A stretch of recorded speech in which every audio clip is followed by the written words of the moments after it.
Welcome back to another episode of Learning with IpvDre. In this episode, we're going to be learning cybersecurity with IpvDre. We're going to be learning about rogue DHCP servers and how to stop them. Now, before you guys get all excited about this cybersecurity stuff, let me just tell you, I'm not going to be teaching you how to hack or how to be malicious in any way, shape, or form. I think there's enough channels out there that will tell you how to do that. But I'm coming at this subject from a networking perspective where we're not going to be doing the overhyped topics that a lot of advertisers push when they are talking about cybersecurity. I find that when people are trying to get others interested in cybersecurity, they push a lot of the high level concepts. At least that's my perspective of it. And they leave out some of the fundamentals, such as, common layer 2 mitigation techniques. And that's what we're going to be going into in this video. I'm going to be using Packet Tracer to demonstrate it. And also there's going to be timestamps at the bottom of this video in the description, and you can move around as you see fit to see how this concept is going to play out, right? So as I mentioned before, I'm going to show you how to stop rogue DHCP servers. And before we even do that, we need to just get into some preliminary, basics, the fundamentals, right? What is a DHCP server?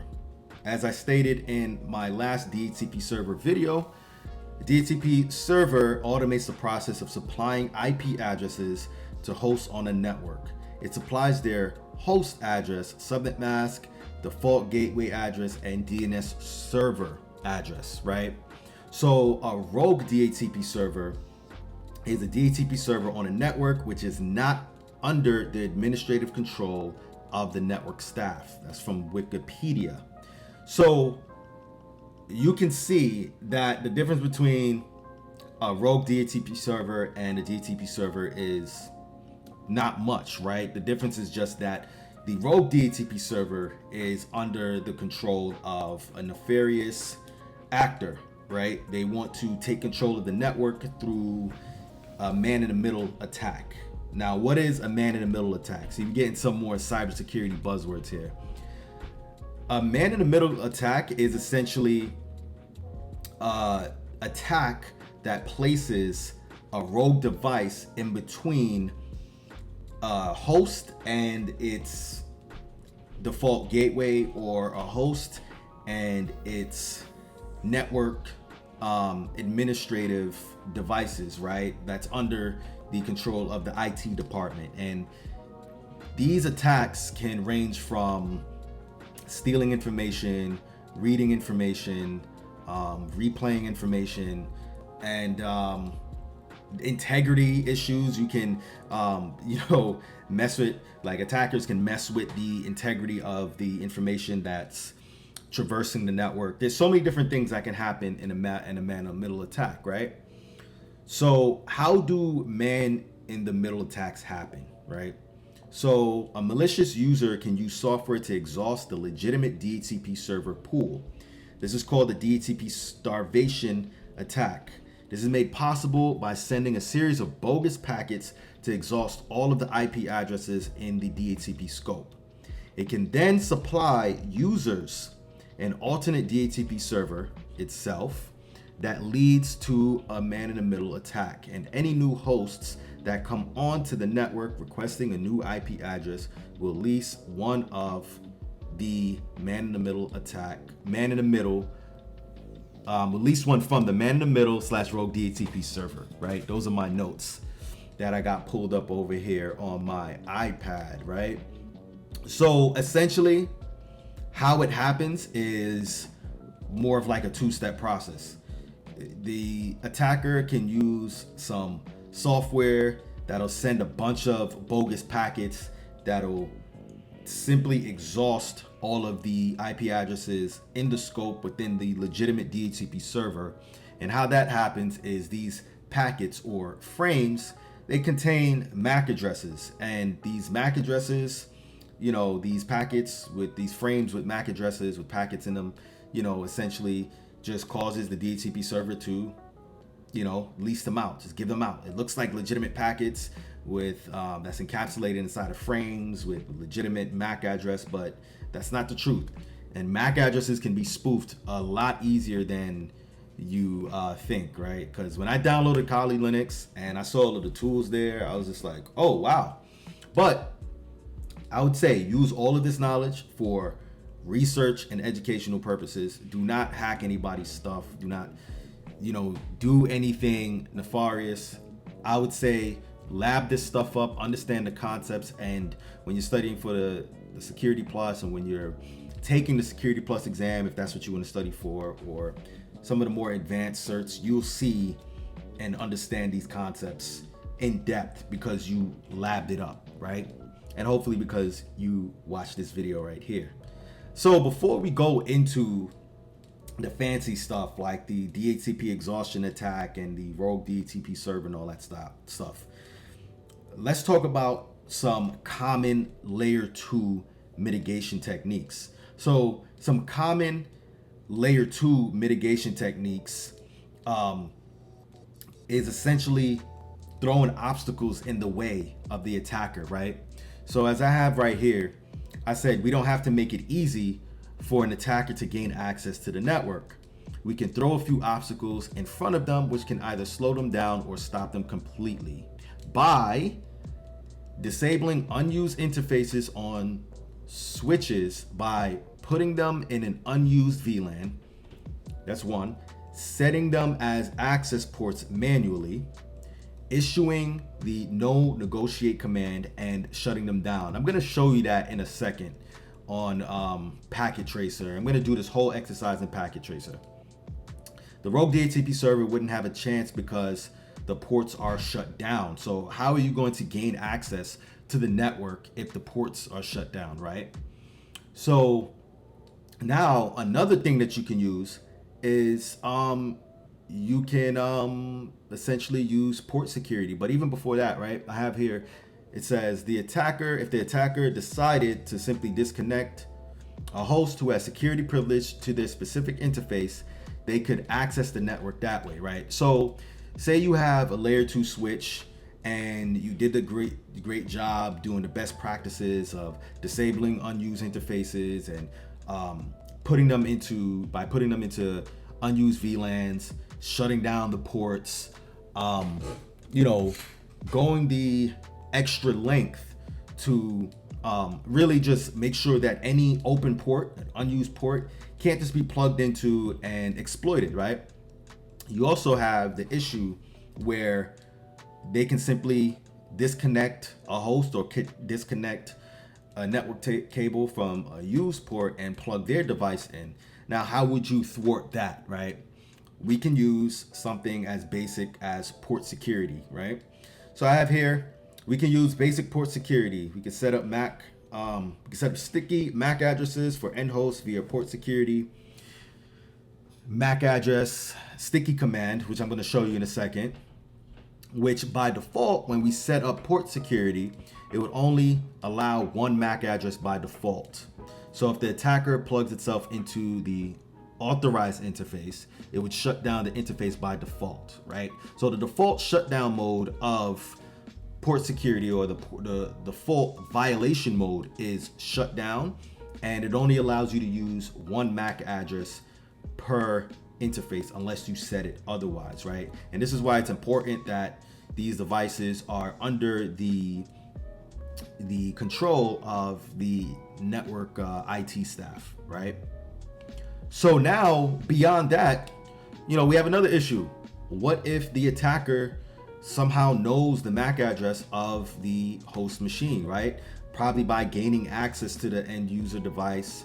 You gotta, again, educate users to practice good security awareness, right? Tell them to lock the computer when they're away from it, because you can have somebody, an attacker, go to the computer, figure out the MAC address, and essentially, spoof the MAC address and just unplug, plug back in, and allow themselves to gain access to the network that way, and then move on with whatever attack that they want to move on with, right? So I'm gonna show you the interesting stuff now, right? Because this stuff is truly interesting, and I gotta make sure that I can view my notes, because this is gonna be, I don't want to say it's gonna be a long one, but it's gonna be a fun one, right? So those were the common layer 2 mitigation techniques that you can use.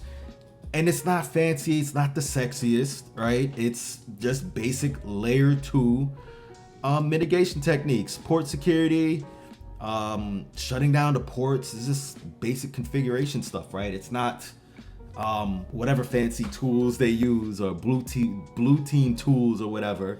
This is coming from the basic knowledge of somebody that is a network person, right?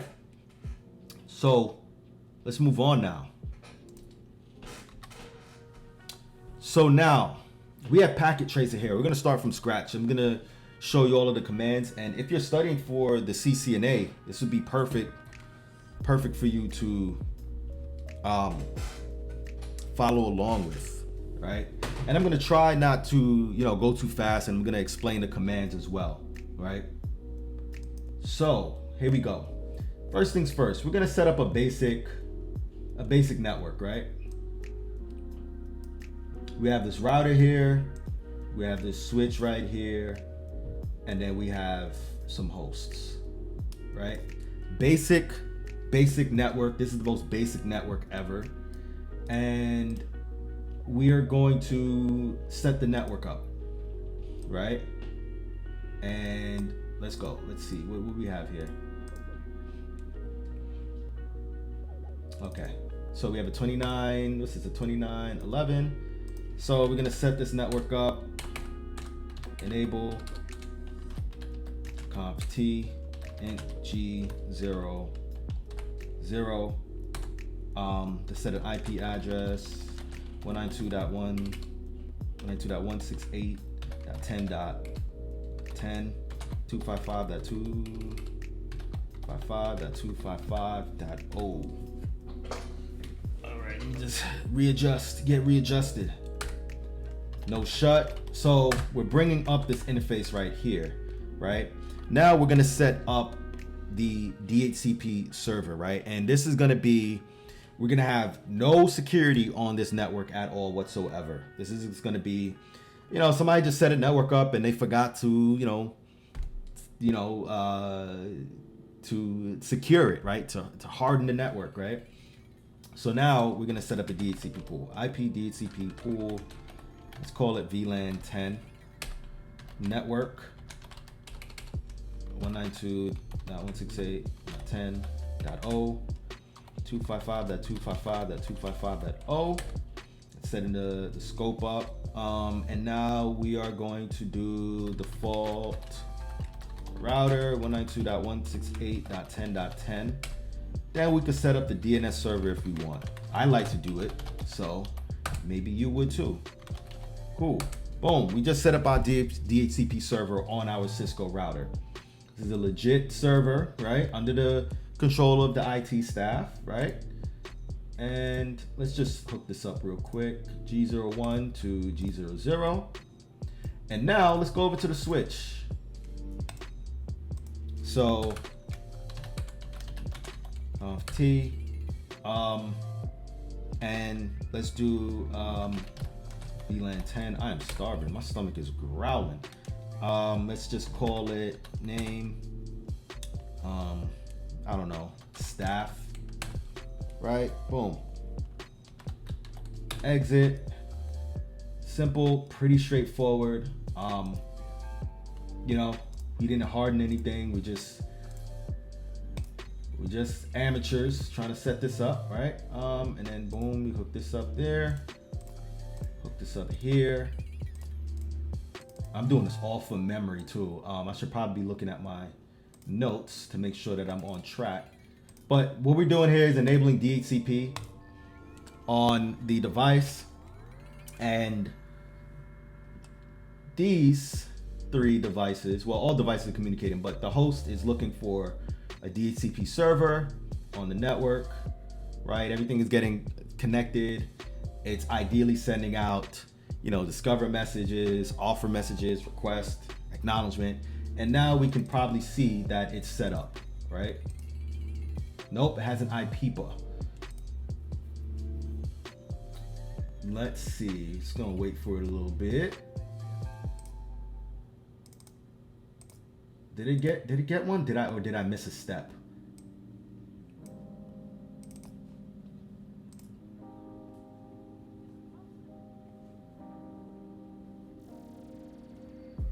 Let's see. Sometimes packet tracer acts up. This is why I don't like using virtualization.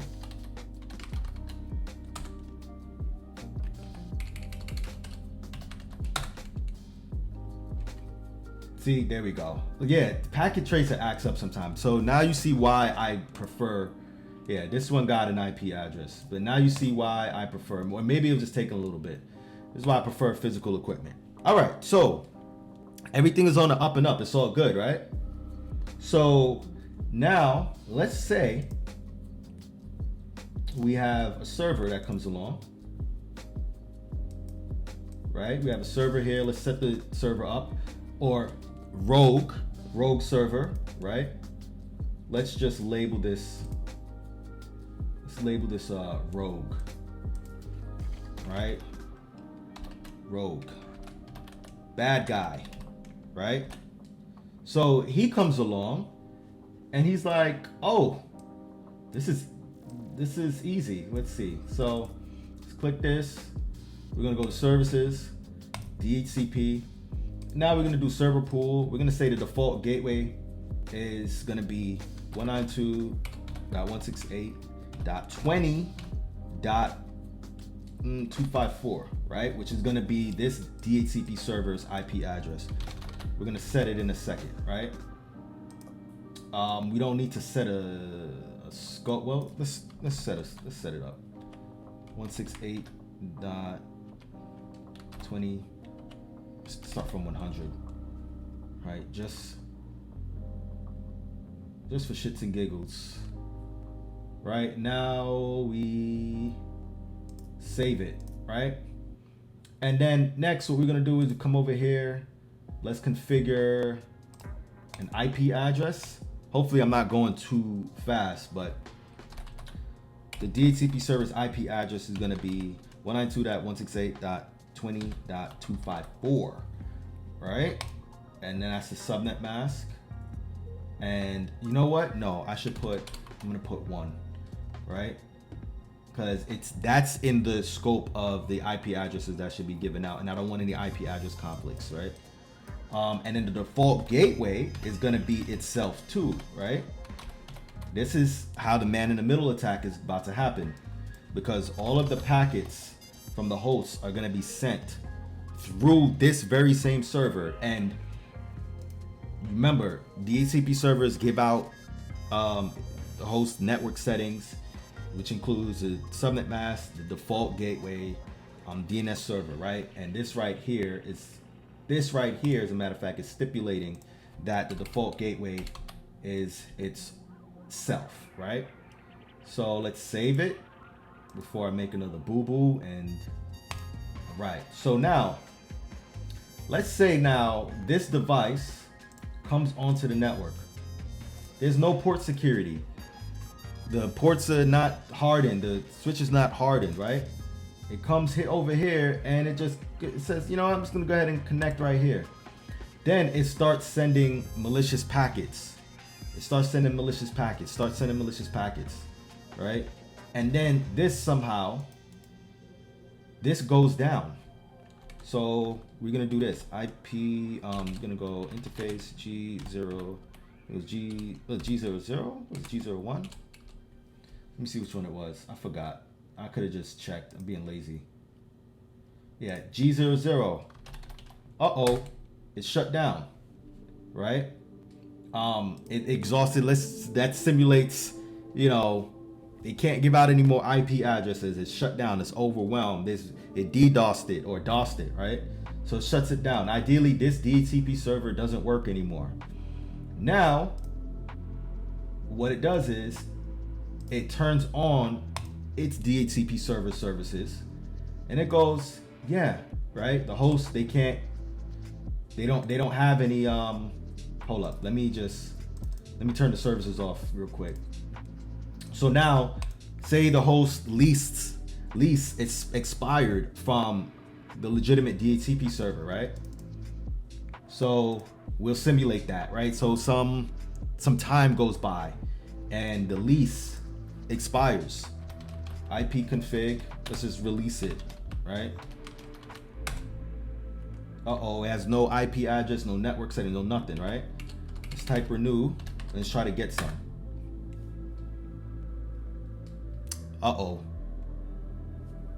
DHCP request failed because the rogue DHCP server, the bad guy, took the DHCP server out. It can't get any IP addresses, it exhausted it, or it DOSed it. There's many different ways that you can knock this router out, right? As a bad guy. Hopefully you're not a bad guy.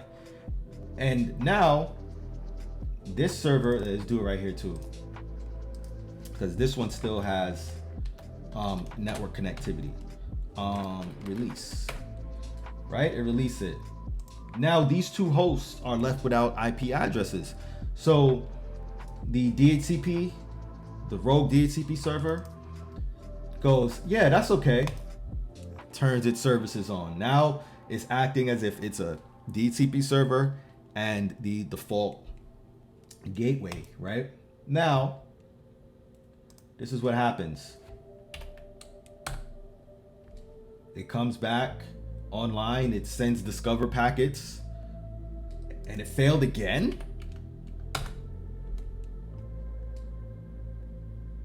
Let's see.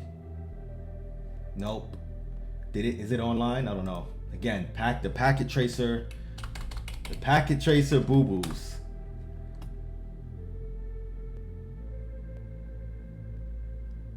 Okay, let's see what's going on here.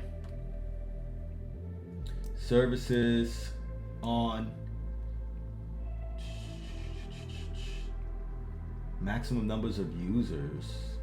It wouldn't be 512. Let's say 250. No, 154.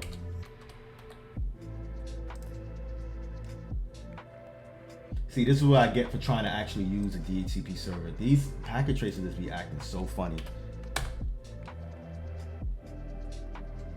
So funny style. Alright, let's see something. Let me see something here.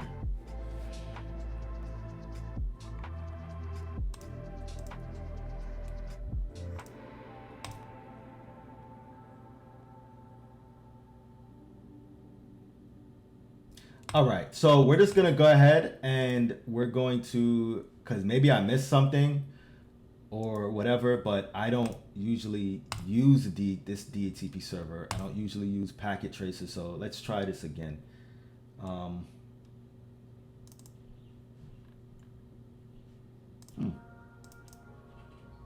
Good old packet tracer. But don't worry, I have a backup plan. I just want to see if this is gonna work to save us some time. Nope. All right, so let's do this instead. So let's go ahead and delete this. We're gonna use routers as DHCP servers, because yeah. So let's go ahead and use this one. This one's a bad guy, right?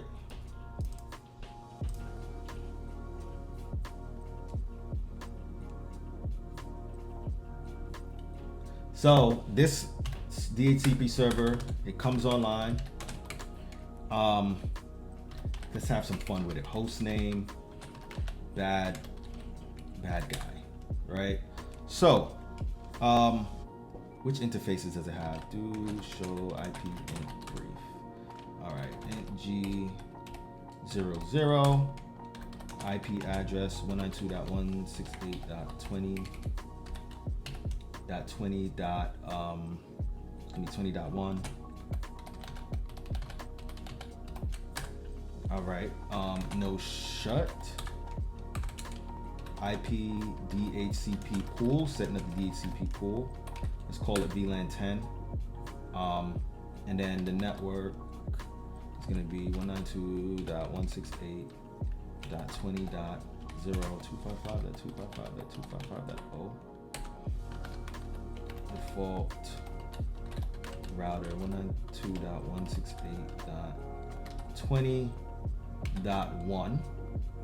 Oh, I think I know what I did. No, you know what? That's probably not even it. DNS server 191.1.1. Exit. Now let's go ahead and connect it. I'm being all haphazard here. All right, so let's see. So now it's setting itself up and everything. See, with packet tracer, you got to be real crafty and stuff, which is the annoying part. It worked before when I did this lab a few times, but now it just doesn't want to work. The DHCP server just doesn't want to work. It acts I heard it acts funny sometimes. That's why I said let me just skip towards the router and see what's up. So let's try again. See, it got an IP address now, right? So say it comes back on.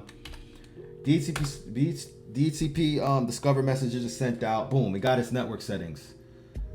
Right? So now this rogue server just took over the network, right? It says that its default gateway is this guy right here, and you know, it's able to now see everything that's going on. Now, of course, there's some variance in this, right? So say just all of the IP addresses are exhausted here, right? The server doesn't necessarily, or the router, let's say that you have a router acting as a DHCP server and a router, right? A default gateway. Now there's another step that these people have to take to be able to forward the packets to the default gateway, right? So if this over here was just, let's just say that we did have a DHCP server here and it was supplying the IP addresses here. And this rogue, this bad guy, decided to attack the network and take down its DHCP server, the legitimate DHCP server. What it would do now is, as I explained before, these hosts, their leases would expire and would try to release from this DHCP server. But it's down. All of the IP addresses are down because this is continuously sending packets. Or maybe they might be able to get the IP address back. That's if this guy didn't smoke this server with some amplification attacks or some other type of attacks that'll render this server completely useless. So the rogue guy steps in and starts leasing IP addresses to the host, and then in those packets it refers to itself as the default gateway, and what it does is these hosts starts forwarding packets to the rogue, the bad guy, and then it starts forwarding it to the default gateway, right? So it's just simply the packets are going boom, boom, boom, and it's just forwarding it to default gateway. So that's the man in the middle attack that we were just talking about, right? So now we're going to implement some security tactics, right? So first, let's go through the common layer 2 mitigation techniques to see how this would work if the bad guy tried to plug itself into into an unauthorized port or an unused port or what have you, right? So basically what we're gonna do here is this. Let's just delete all of this. Let's start fresh. This is good practice, right? So now we have, let's take another router right here. It's gonna be two scenarios in this next part right here, right? So now you got the host PC, another PC, You got your rogue DHCP server right here. Let's hope that it works this time, right? So let's start with the basic best practices for unused ports. So here we're going to, I don't know what happened there and why I did that, but now we're gonna set up one VLAN. We're gonna set up two VLANs, right? We're gonna do VLAN 99, and this is gonna be unused. Did I spell that right? Unused. Oops. Name unused, right? And then we're gonna have the legitimate VLAN that we can use for traffic. Let's say VLAN 44. Name. Let's say data, right? Now we're gonna allocate interface range int FA01 to FA05, right? Oops. Interface range. And then what we're gonna do is switch port mode access, switch port access VLAN 44, right? We could throw no negotiate in there as well. Switch port no negotiate. Or am I in the wrong interface? Is that the wrong command? Oh my gosh, I'm over here screwing up. Why did I put a 0? I'm over here fooling around. I'm starving. Maybe I shouldn't did this on an empty stomach. Is that it? Yeah, there we go. Brain fart. I need some food after this. After this, I'm about to get I don't even know what I'm gonna get. Maybe a pizza or something. All right, so what did we just do? So we just, with these commands, and trust me, you wanna pay attention to this. With these commands, you are setting up, oh, we didn't do it yet. So all right, we're gonna do interface range FA06 to FA024, right? You're gonna put switch port mode access. And the reason why you're doing that is you don't want, because by default in 2960 switches, they're in dynamic auto. So you don't want to facilitate a condition where an attacker can come along and plug in a switch and then send DTP packets and hack up the network. You don't want to do that, right? So now you have switch port mode access. Then you're gonna do switch port access VLAN 99. That is our unused VLAN, right?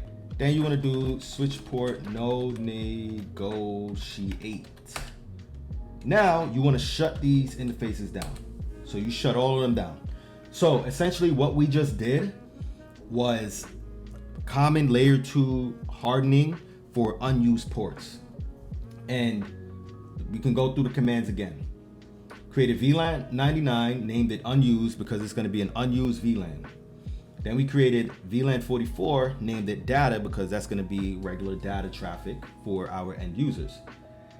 Then we have the interface range command set up so that we can provide access to this to our users, and we use a switch port mode access. By default is dynamic auto. You don't want that. Then we set it so that those 5 ports are in the VLAN 44. Next, we screwed up the no negotiation command about 4 times, and then we figured it out, and then we set it to disallow any DTP packets. DTP is dynamic trunking protocol, and when two switches connect together, if one is in trunk, one is in auto or desirable, they're going to communicate using DTP packets to negotiate a trunk link. You don't want that because, again, some bad things can happen if a bad person just set that up, right? Then what we did was we essentially took ports 6 through 24 and we put them in access mode for the same reason why we did for the other ports. We wanted in a static mode. And then we did switch port access VLAN 99. We allocated these ports to an unused VLAN. And then you did switch port no negotiate, as for the reason I just explained. Now we have two more ports. We have 2 gigabit Ethernet ports that we need to shut down. Are we gonna need those? I don't think so. So we could do int G01 through 2. I gotta put range. I always forget the range. And then you don't have to spell it correctly, right? Switch port mode access, switch port access VLAN 99. Don't forget the gigabit ports. You do no shut, not no shut, you do shut. And then you also want to put a switch port no negotiate. Boom. So now you just shut down all unused ports, and you know, have a low likelihood of somebody coming along and jacking your flow up, right? All right, so now let's just put these here just for aesthetics. 5, right? Oops. Now what we're gonna do is we're gonna connect these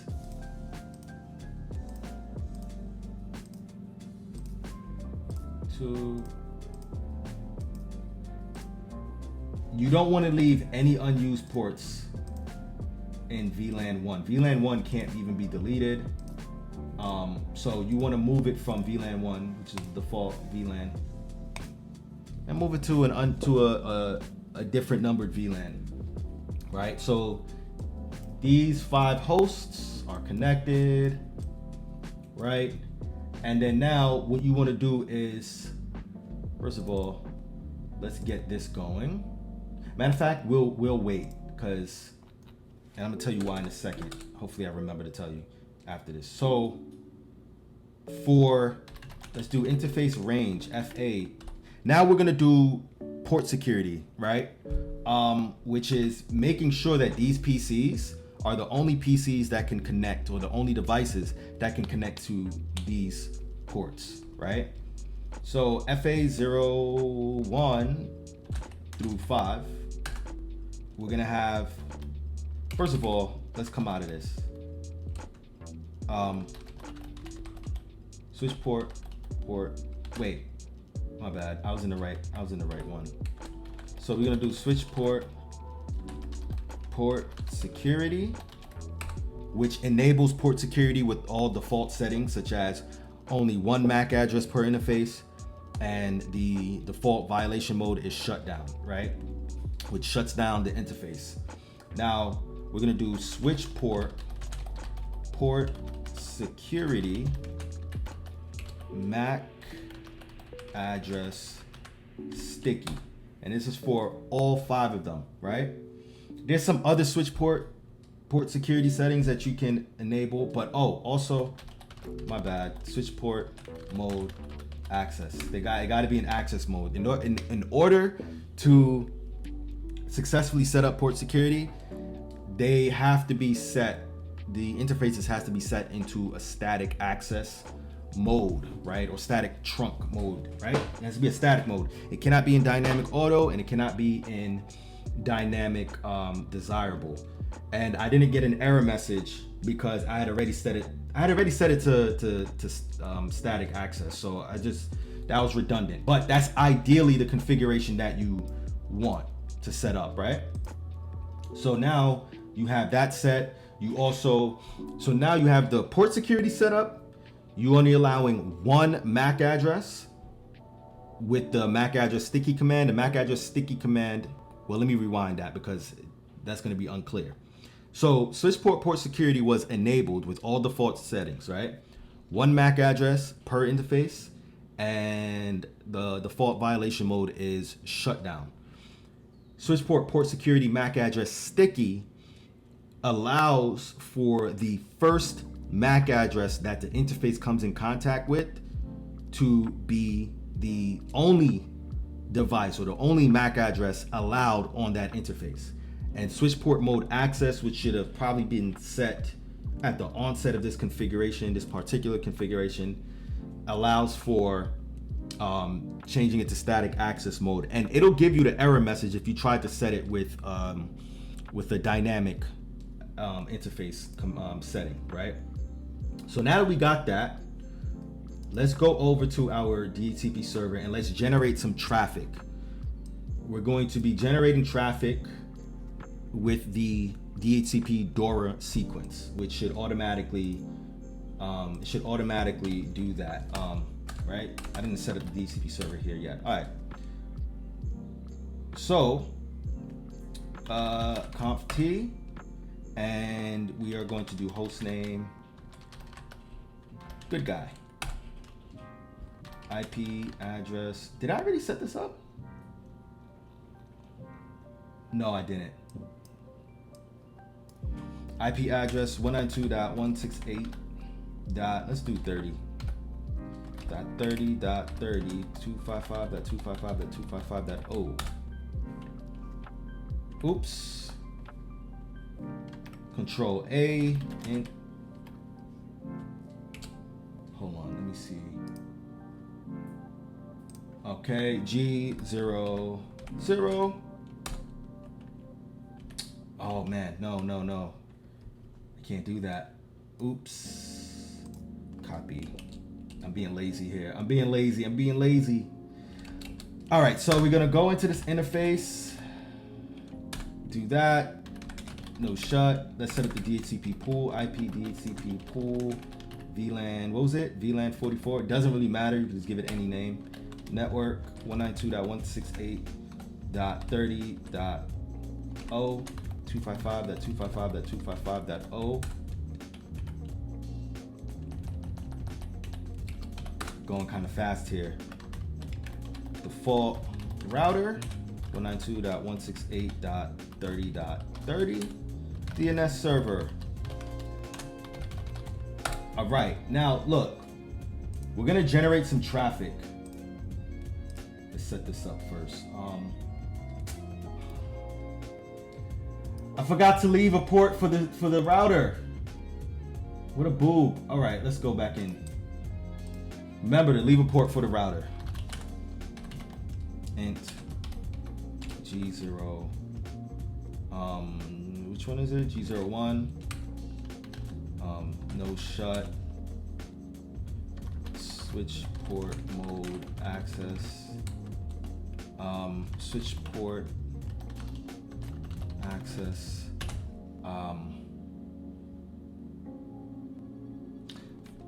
Let's just put it in 44 for now. Let's see if that works. Switch port access VLAN 44. Yo, I'm over here messing up. Again, I forgot to leave one for the router. So remember, leave one for the router. Leave an interface open for the router. See, I like to do things backwards. I should have taken note of all of this. Hopefully it works. It should work. But let me make sure that it comes up first. So now we're gonna wait for this to come up. Then we are going to set DHCP on here. It's gonna generate traffic.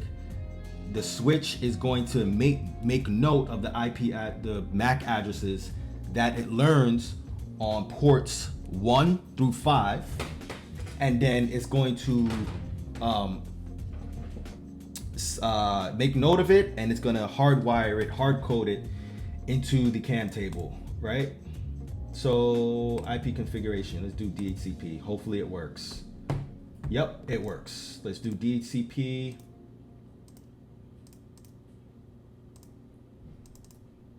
Let's do DHCP. DHCP, you're gonna set DHCP on all of them. They're gonna start generating some traffic. Let's make sure all of them worked. Yep, that worked. That worked. That works. That works. Okay.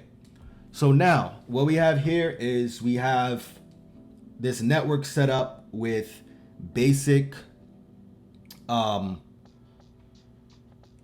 layer 2,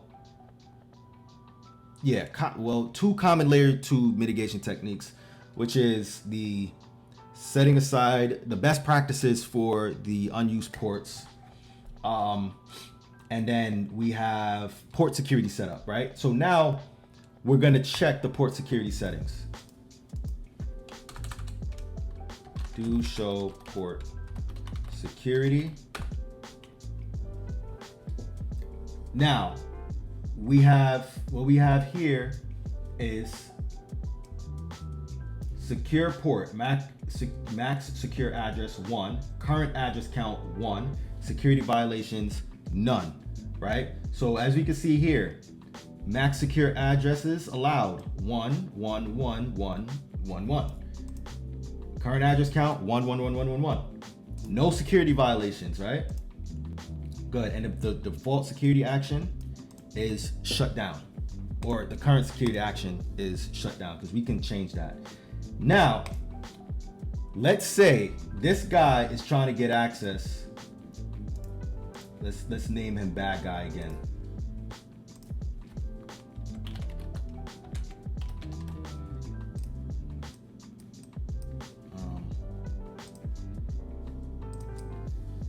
Bad guy, right? He wants to get access to the network, but his dumbass can't, right? So he tries to go here. It's not getting no action, right? He tries to, it's not getting no action, right? He's getting reds. Tries to go, let's say, now he tries to go here. Can't get any access. Now, what is he gonna try to do? He realizes maybe he goes for a third attempt. He's like, dang, did they really shut this down? Yeah, he can't get any access, right? And it doesn't really matter, right? So now what he tries to do is he tries to,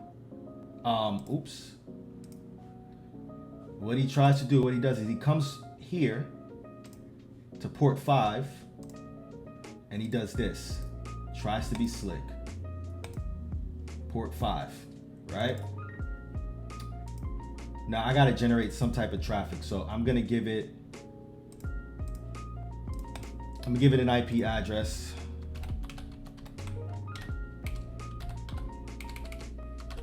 Uh, 30.30.10.255.192.168.30.30.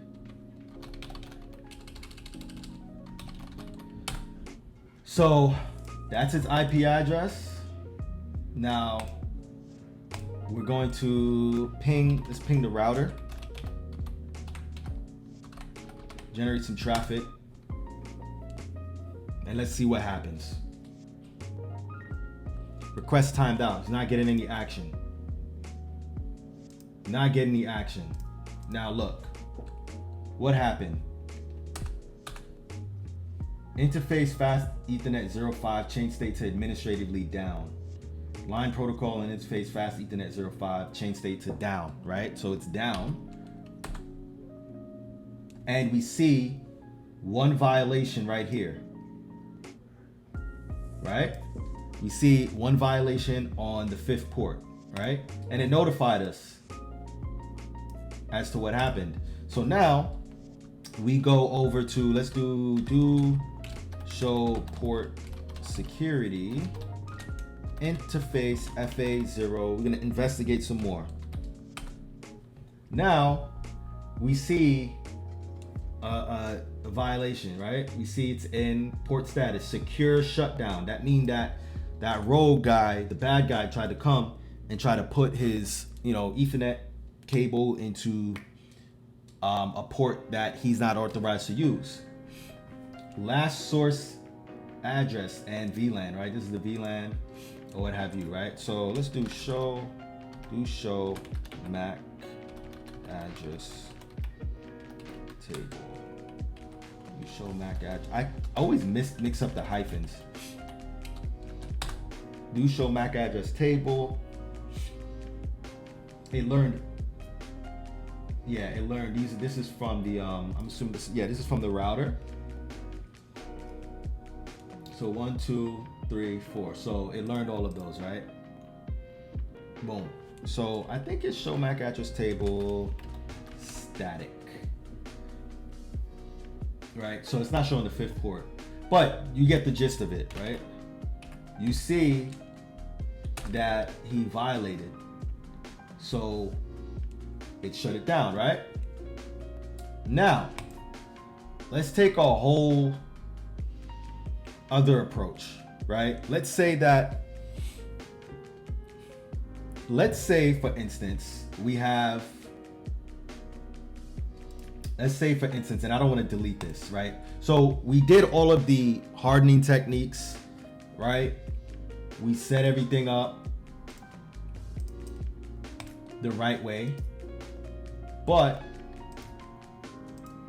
we forgot one interface. For some reason, we might have been sleepy or something like that.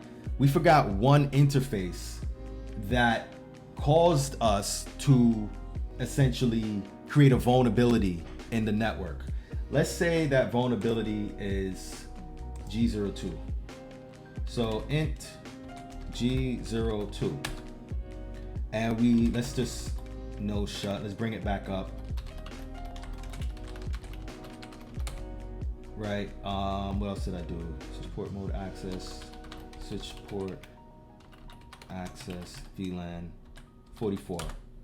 Right. Let's just say that we hardened every other interface except for G02. And the bad guy started plugging in. He tried every port. He was ambitious. He tried every port. And then somehow we can reconnect. This. And this is how you have to, let me show you how to reactivate it. So interface FA05, you have to do a shut, no shut, and it brings the interface back up. But that's only if, again, you're the administrator, right? You can do that. There's also a command where you can have an error disable recovery. So it'd be error disable recovery, and then you could put like an interval, right? So it should be back up in a second. So I'm gonna use a router as a rogue DHCP server to illustrate the concept of blocking the rogue attack, right? The man-in-the-middle attack. But before we even do that, we need to set the router to use DHCP, what's called DHCP Snooping. So DHCP Snooping blocks rogue DHCP servers, man-in-the-middle attacks. It blocks those things when it senses that it's getting server messages on untrusted ports. So DHCP Snooping defines trusted and untrusted ports. For the trusted ports, it allows DHCP server messages. Now, what are DHCP server messages? The DORA process. Think of the DORA process. You have discovery, offer, request, and acknowledgement. DORA, or D, is for discover. That is a client message that is allowed on untrusted ports, granted that they are not suspicious looking, right? So DHCP Snooping looks into those client messages and it makes sure that those are not malicious packets or malicious frames. If it looks like it, or if it is malicious frames, it will block it. It will disable that port, right? It'll take action. It'll take a specific action. Now, back to the server messages, right? Offer is a server message. Request is another client message. Acknowledge, that's a server message. So what DHCP Snooping does is it allows server messages on trusted ports, meaning you're setting a port or an interface as trusted because you know that any DHCP server message that comes through on that interface is under the control of the IT staff, right? Any DHCP server that is communicating on that port is from a friendly, right? Untrusted, again, takes action against any suspicious looking client, DHCP server client message. It takes action on all DHCP server messages that comes on that port, which is to block it, right? Unfortunately, Packet Tracer doesn't allow for the notification that shows you when a DHCP snooping violation was triggered. So we're gonna find other ways to see that it was a violation. All right, so I'm kind of pissed off. As you can see, our screen is blank. Packet Tracer just completely crashed on me, and this is why I don't like to use simulations, virtualizations, and any of that, because things just go wrong. They'll go wrong in ways that physical equipment won't go wrong. And with physical equipment, it's more tolerable because, it's the real thing. It's the real world. These simulations are not the real world. They're all code and it's on a screen and I can't feel it and touch it and all of that. But I just recorded for about 40 something minutes and it crashed, right? And I was doing a bunch of troubleshooting and all sorts of stuff and it crashed. So here we are yet again.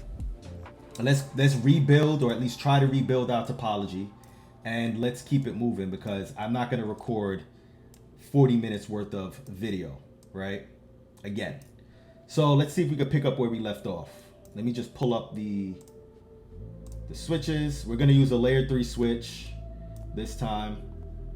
And then we have, just to mix it up a little bit. I have no idea why it crashed. That was ridiculous.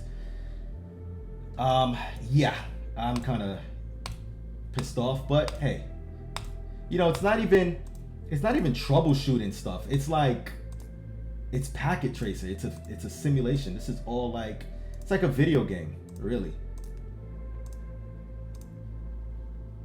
So let's hope that the concepts are still cohesive. If not, we can always discuss it in the Discord. It's connected to its G01. And then we're gonna have a nefarious being here.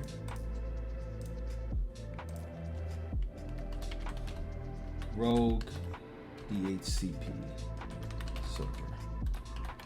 Bad guy.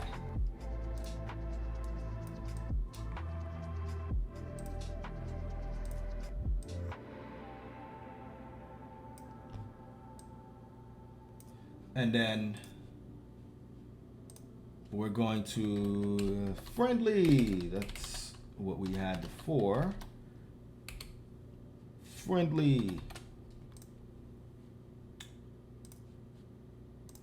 All right. So, okay. So what we had before, let's see if I can recall it. What we had before was we had some common layer 2 mitigation techniques configured on the router. We disabled unused ports by putting them in an unused VLAN. We also shut down the ports with the shutdown command. What else did we do? We manually set static states for the interfaces using the switch port mode access. And what else did we do? And that's essentially it for the disabling the ports, right? So now when a DHCP server, a rogue DHCP server, or a malicious device tries to plug into any one of those ports, it can't gain access to the network, right?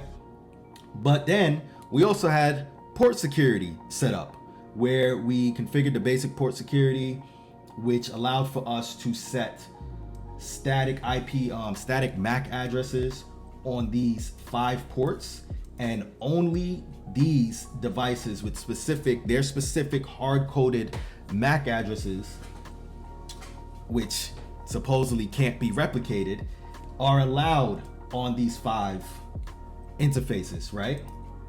So now, when a rogue DHCP server, a person who's wielding a rogue DHCP server or another rogue device tries to disconnect any one of these devices and plug in their malicious device, they can't get access to the network because their MAC address doesn't match, right? So there's 2 scenarios in which the rogue DHCP server can still gain access to the network, right?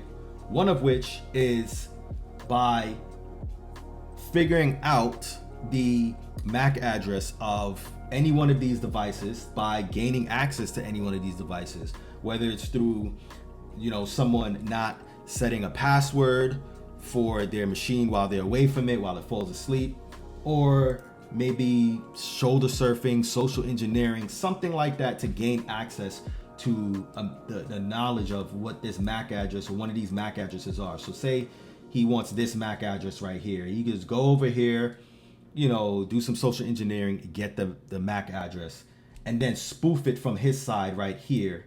And, I don't know, maybe when the person is not looking, disconnect, plug his device in, and then gain access to the network that way. I just totally use my imagination. That's ideally how I would think that they can gain access to the network, right? Also, maybe we misconfigured one of the interfaces, right? We didn't harden the switch up to the proper standard. Maybe we left one of the interfaces vulnerable, open, right? One of the switch interfaces are still activated. So all he'd have to do is, let's say it's G02. Let's say it's G02, it's activated, right? But luckily, we remembered to set up Dhcp Snooping, right? So let's set up Dhcp Snooping. And this completely sucks because I'm still mad that the packet tracer crashed, right? So we set up IP Dhcp Snooping, right? Issue that command.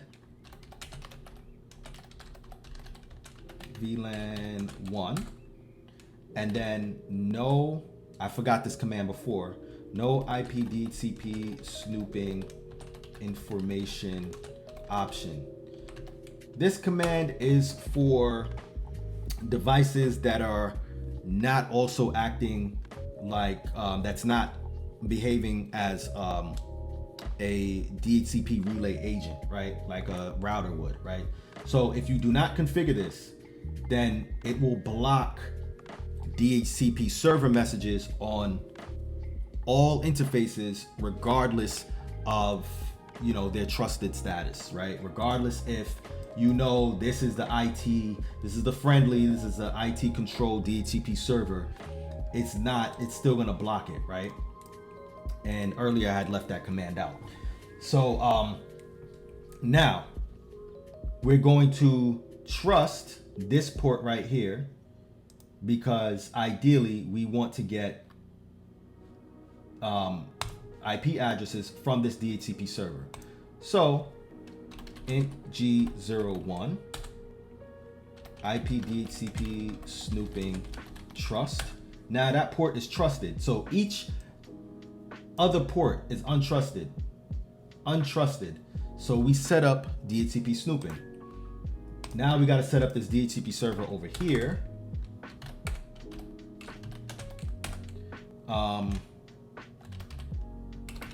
Wait, which one? Okay, G01. So int G01 IP address 192.168.90.90. Let's just use that for now. No shut. Let's set up the DHCP server on here. IP DHCP pool VLAN 1. That's the pool name. Oops. That's the pool name. network 192.168.90.0, 255.255.255.0. The default router 192.168.90.90. DNS server. Boom. Okay. Now, the DHCP server is set up for our legitimate network with our legitimate host and everything. So now what we're going to do is let's activate DHCP on all of these devices.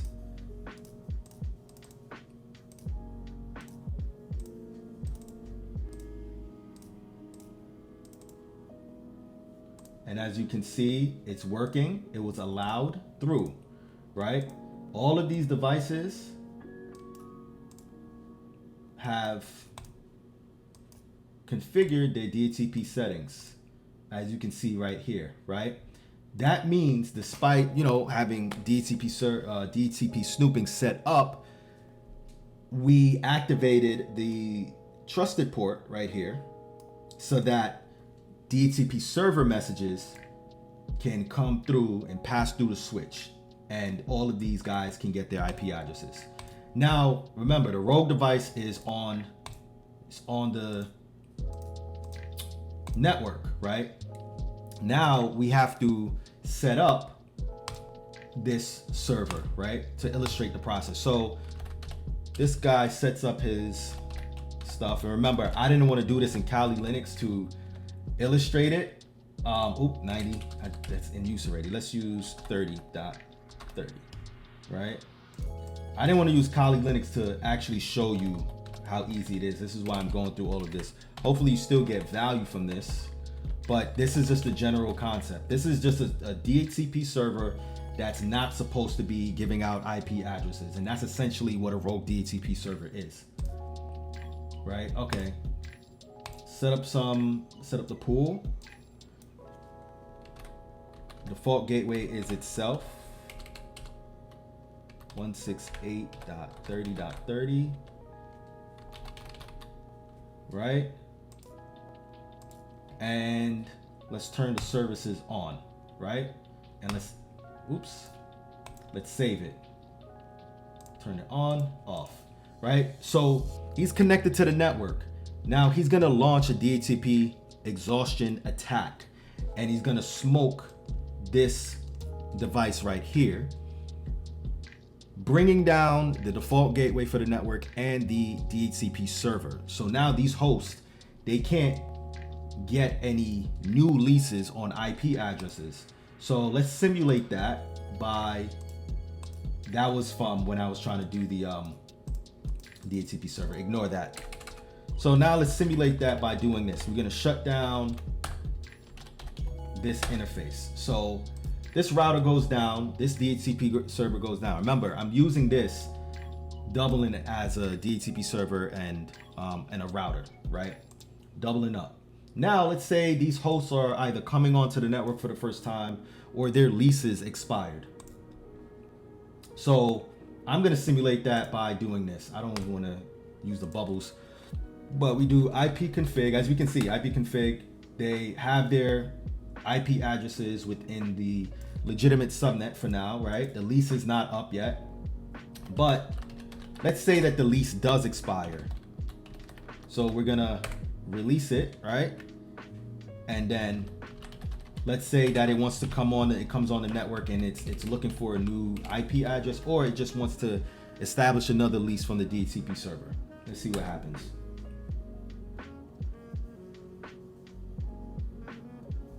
DHCP request failed. Now it failed, it's not gonna show it to us. I think I mentioned this before, but again, with Packet Tracer, it's not gonna show us the notification. I wish I could show you guys a notification because it would be easier to demonstrate. So let me see, does it shut it down? Let's see, I forgot what DHCP server, DHCP does.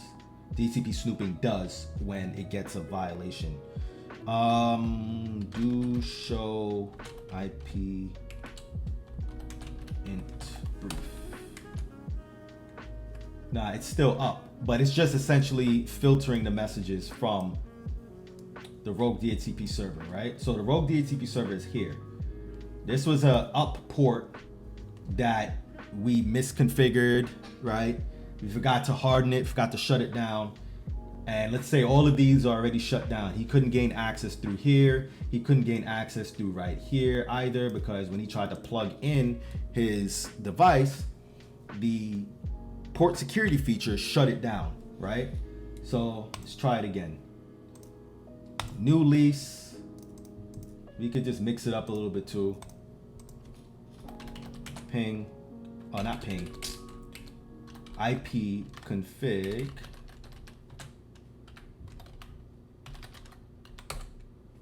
Right, and then we can do renew.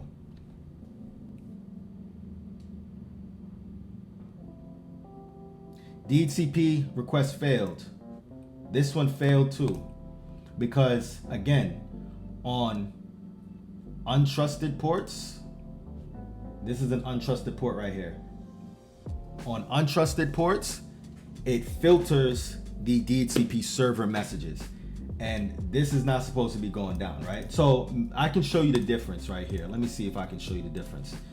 Let's make that port a trusted port, and let's see if it gets DHCP server messages on that port. In G002.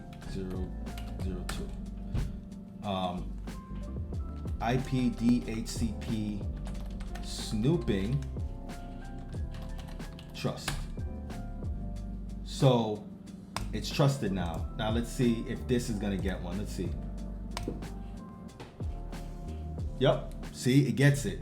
Because we trusted that port, which allowed DHCP server messages to come through on the switch, right? On that particular port. We trusted, we used the DHCP snooping feature to screen the server messages, and saw that, oh, okay, yeah, this is a trusted port, so we're gonna allow that message to come through. And now let's go back to what we did before. Let's disable trust on that port, right? So again, to illustrate the concept, we're just illustrating the concept. No IpvDre snooping trust, which disables the trust feature. Now,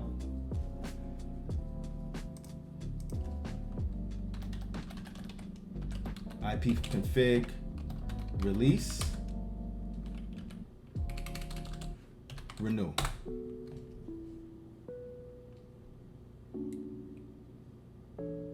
DHCP request failed, right?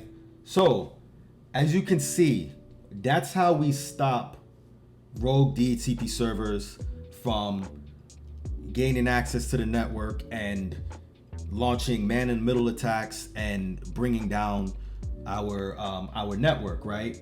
We just simply use IpvDre snooping. I know it's not the sexiest thing in cybersecurity, but it's a basic layer 2 mitigation technique that you can learn just by picking up your CCNA, studying the CCNA, right?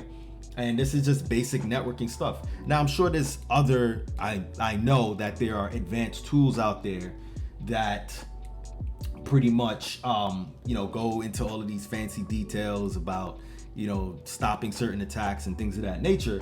But this is what I was talking about with regard to how cybersecurity is pretty much like a overhyped, overrated type of concept when it comes to the marketing of it, because it's presented as if it's this magical thing, it's presented as if it's a lot more complicated than it needs to be at the entry level. At the entry level, all you need to do is just configure these basic things, right? Like, we already configured, port security, and we already configured hardening, and we saw how it prevents the bad guy from, hopping on our network and taking over our network and stuff, right? So that's pretty much that. I'm gonna be doing more videos like this. I'm just looking at my notes, making sure I covered everything. So Yeah, let's look at this real quick. Let's see. Let's do this again. Release, renew. It's gonna fail, and this is a basic thing, right? When it fails, what happens? It's a basic thing, basic concept. What happens? It gets an IpvDre message so that it can still communicate with these other devices on the network, right? Let's see if it can ping. Let's see if it can ping that.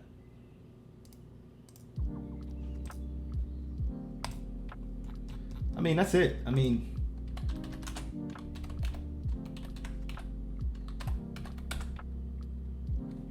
can it still ping that? Might not be able to. No, it can't ping it because, yeah, it can't ping it. But that's pretty much that.